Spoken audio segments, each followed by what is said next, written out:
अब कोही पनि देशमा बदलाउनुहोस् नेकपा एमाले छ नेकपा एमाले आफ्नो सम्पूर्ण शक्ति सम्पूर्ण क्षेत्रमा परिचालन गर्छ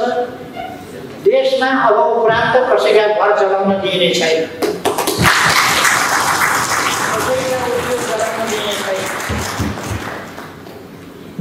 कसैका पसलहरू डिपार्टमेन्टल स्टोरहरू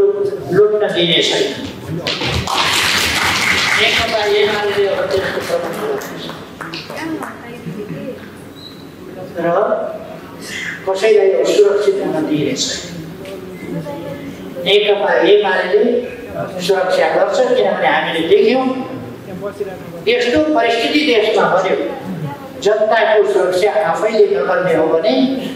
सुरक्षा गर्न गाह्रो पर्ने रहेछ जनताको सुरक्षा जनता आफैले गर्नुपर्छ त्यसको अगुवाई नेकपा एमाले गर्छ